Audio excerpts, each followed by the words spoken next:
D'accord. Chacun de nous cherche le bonheur et cherche la paix d'âme. Et pour réaliser ce but et objectif d'âme, il faut éviter sûrement trois choses, trois actes qui vraiment nous rendent très malheureux. C'est la nervosité. Et pour lutter contre, il faut avoir des suppositions positives de la part de notre Dieu. La deuxièmement, c'est le stress. Et pour lutter aussi contre, il faut comporter avec douceur et démence. Et là, aujourd'hui, je veux vous parler de la haine. Je veux vous dire que Dieu nous a créés et la base de l'univers, c'est la diversité. C'est normal d'être différent de l'autre. Et on ne peut pas changer ce présent. Mais on peut changer notre comportement. Je peux vivre avec toi, je peux cohabiter avec toi et je peux te respecter. Il faut vivre avec indulgence. Et pour lutter contre cet obstacle de la vie, je vous propose 5 règles que notre prophète sallallahu alayhi wa sallam nous a appris. D'accord. Brièvement, la première chose, il faut changer le concept de la différence et la voir comme étant un avantage plus qu'un inconvénient. Et la vie continuera. Le deuxièmement, pèse les qualités plus que les défauts de la personne que tu es en désaccord. La troisième chose, trouver la zone en commun, même si dans le reste, on est en désaccord. Au moins, on va rapprocher nos cœurs. Quatrièmement, ne cherchez pas à détruire l'autre ou à l'effacer, car la rancœur va grandir et que ça fera trop mal. Et cinquièmement, n'oubliez pas l'autre. Maintenant, on va écouter quelques versets coraniques présentés par notre ami Nohaïla. Merci. وإذا قيل لهم لا تفسدوا في الأرض قالوا إنما نحن مصلحون ألا إنهم هم المفسدون ولكن لا يشعرون وإذا قيل لهم آمنوا كما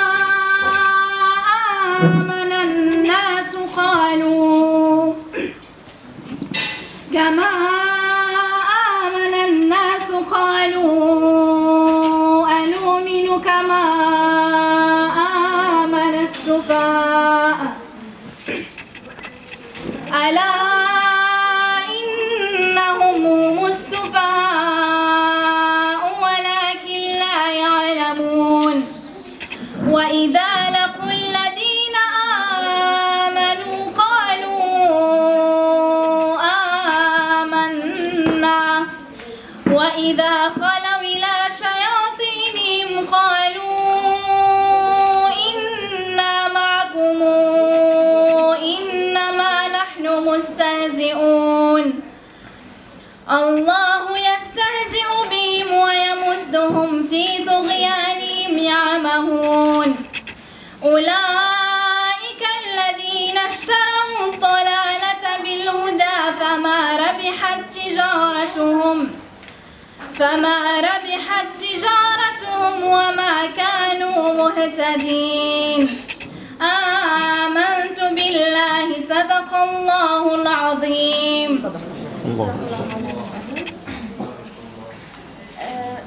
Je vous souhaite une deuxième fois la bienvenue et on a l'honneur de vous recueillir aujourd'hui. Maintenant, nous allons passer à un petit exposé intitulé Le concept de s'en remettre à Allah, comme l'éclaircit l'égide du prophète sallallahu alayhi wa sallam, présenté par la présidente de cette société, Madame Faizi Rabia.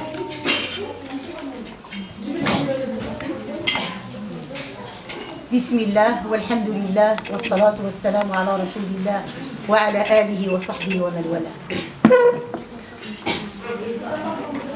Tout le monde connaît bien que l'hégire du prophète de la Mecque vers Médine a connu un très grand succès. Mais ce que ignorent la plupart, les causes et les raisons de cette réussite.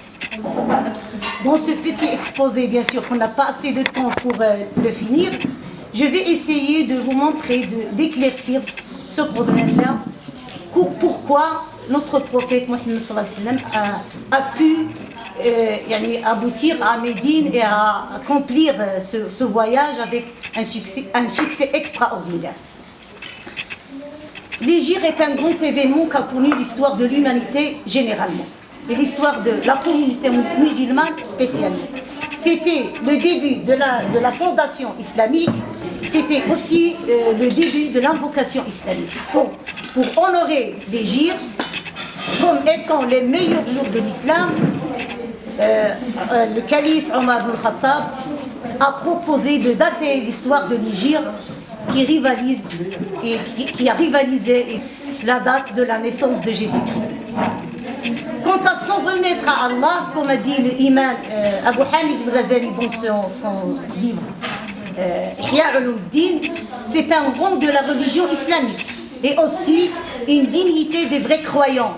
Et parmi les vertus que Allah nous a incités à pratiquer, on rencontre ce mot s'en remettre à Allah ou avoir confiance à Allah dans plusieurs versets coraniques. Par exemple, je peux citer: Seigneur, c'est en toi que nous nous mettons confiance et vers toi que nous nous inclinons et vers toi le devenir. Rabbana alayka tawakkalna wa ilayka anabna wa ilayka al-masir. Dans un autre verset coranique, puis une fois que tu t'es décidé, eh bien, fais confiance à Dieu. Dieu aime en vérité ceux qui font confiance à lui. فإذا عزمت فتوكل على الله إن الله يحب المتوكلين. Quel est le vrai sens de s'en remettre à Allah? S'en remettre vraiment à Allah ou placer confiance en Allah, c'est recourir à Allah en ayant une confiance illimitée et réunir tous les moyens matériels et spirituels et saisir les raisons et les causes de la réussite. Cela est trop clair, bien clair dans la parole du prophète pour l'Arabie qui a abandonné sa monture et a dit: je fais confiance à Allah. Le prophète lui a dit: attache-la et vas-y, aqilha wa tawakkal. Dans un autre verset coranique qui incite sur l'initiative et le travail, le prophète dit: si vous vous remettiez vraiment à Allah, vous seriez nourris comme les oiseaux. Ils vont le matin le ventre vide et reviennent le soir le ventre plein. إذا توكلتم على الله إذا كنتم توكلون على الله حق توكله لرزقكم كما يرزق الطير تغدو خماصا وتروح بطانا. Le prophète avait une grande confiance en Allah. Pourquoi pas? Parce que c'est bien lui le prophète et le messager d'Allah. Les apparences d'avoir confiance en Allah d'après les jours du prophète, que le salut et la bénédiction soient sur eux. Il était possible que le prophète émigre et sorte de la Mecque vers Médine en plein public, sans prendre les précautions nécessaires. Sachant bien qu'il était bien protégé par Allah. Allah dit dans le Coran: et endure avec constance devant l'ordre de ton Seigneur, parce que tu es en vérité devant nos yeux. Dans un autre verset coranique, il dit: Allah te protégera des hommes. Wallahu ya'sibuka minan nas.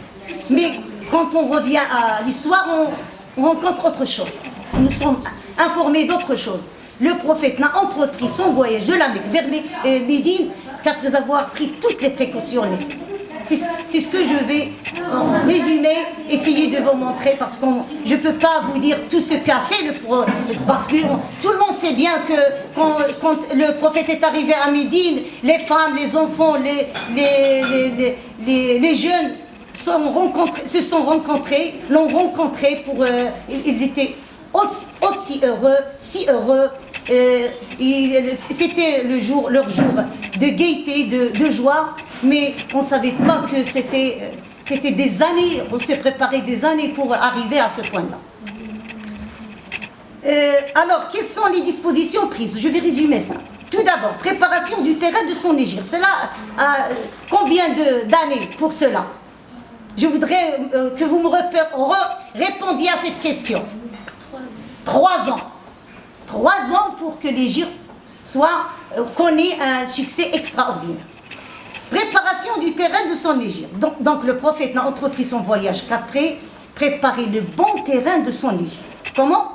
En invoquant les gens de Médine à embrasser l'islam. Cela a été effectué à travers 3 étapes. En commençant par 6 personnes, 12 personnes, puis 75 personnes. Le prophète avait l'habitude de se rendre à la Mecque et il se présentait devant les tribus arabes. Il leur demandait secours contre ceux qui le mécroyaient et le contrevenaient, mais personne n'a voulu l'entendre parce que Allah voulait donner une grande considération pour les Ansar.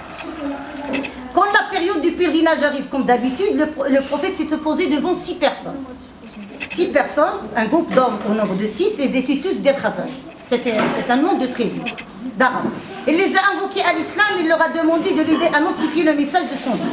Il se disait alors, c'est bien le prophète que les Juifs vous promettez, qui ne vous précède pas. Il croit en lui et ajoute foi à ses paroles. L'an suivant, 12 personnes sont venues. Ils se sont réunis avec lui, que le salut, la bénédiction soit sur lui. Ils ont embrassé l'islam et ils ont prêté serment de n'associer aucun avec Allah, ni de s'adonner à l'adultère, ni de mentir, etc. Qu'est-ce qu'a fait le prophète? Il a envoyé avec eux Moussa ibn Umayr et Abdullah ibn Umm Maktoum. Quoi faire? ونعوذ به من شرور أنفسنا وسيئات أعمالنا من يهده الله فلا مضل له ومن يضلل فلا هادي له أشهد أن لا إله إلا الله وحده لا شريك له وأشهد أن محمدا عبده ورسوله. Chers frères et sœurs, assalamu alaikum wa rahmatullahi wa barakatuh. Avant tout, c'est un sentiment de joie, de fierté et de paix que nous sommes en train de vivre ici aujourd'hui. Ensemble, nous, les étudiants étrangers musulmans et nos frères qui ne sont pas aussi musulmans et qui ont bien voulu répondre à cette invitation, et qui ont bien voulu honorer cette invitation de l'association Volontariat et développement. Nous les remercions pour leur bienfaisance. Et comme le prophète sallallahu alayhi wa sallam a dit que celui qui donne de la rupture du Ramadan à un jeûneur, il aura la récompense équivalente à celui du jeûneur sans que la récompense du jeûneur ne soit diminuée. Donc nous disons à l'association Volontariat et Développement qu'Allah les récompense par le bien et qu'il mette tous ces bienfaits sur la balance de leurs bonnes actions le jour où nous rendrons que celui d'Allah subhanahu wa ta'ala. Nous vous remercions une fois de plus. Assalamu alaikum wa rahmatullahi. Ihsan Zgilbi va nous présenter un poème sous-titre de la Révolution.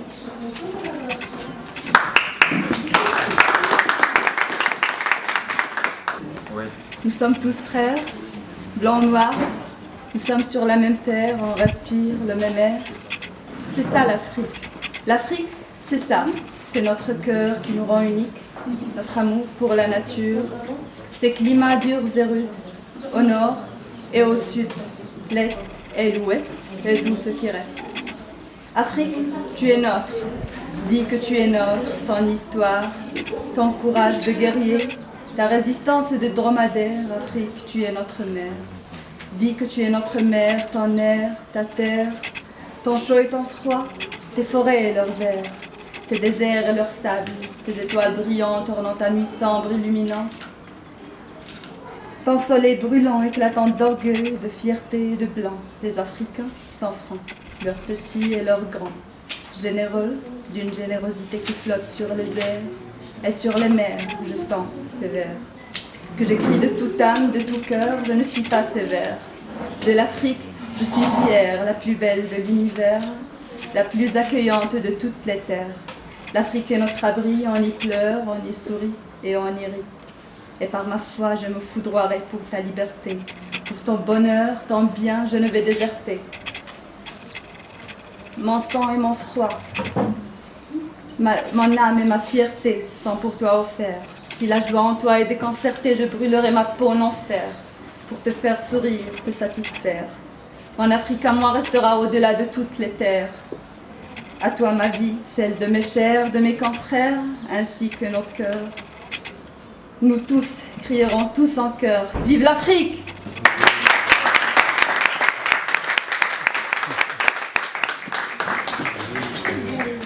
On vous remercie.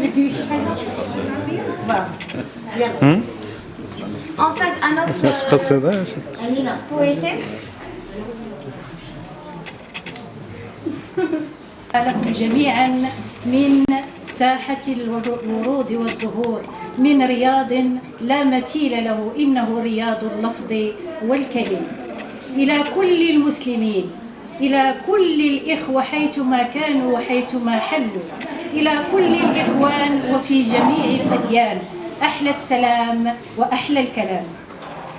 أخاك صافح، أخاك صافح، واعف واغفر وسامح، تجنب الكبر والكلام الجارح، والفرقة والأحقاد وكافح، كافح ضد الظلم والميز والعدوان والذل والجور والطغيان. كن البطل البارع، وانتق السيف القاطع، وامتط الجواد الجامح، وناضل دون تراجع. كن دوما المسلم الرابح، سلاحك الصبر والقرآن، درعك التقوى والإيمان. اتبع نهج حبيبك المصطفى، وانشر السلام والود والصفا، والإخلاص والحلم والوفا، وعانق أخاك حتى إن هفا وتمادى وأنكر وجفا. إنك أنت الإنسان، كرمك وأعزك الإسلام، وهبك أسمى مقام، فتضامن وتعايش وآزر، ولكل الخيرات بادر.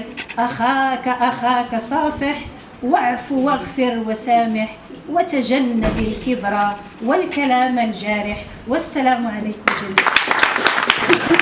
شينينا عليكم.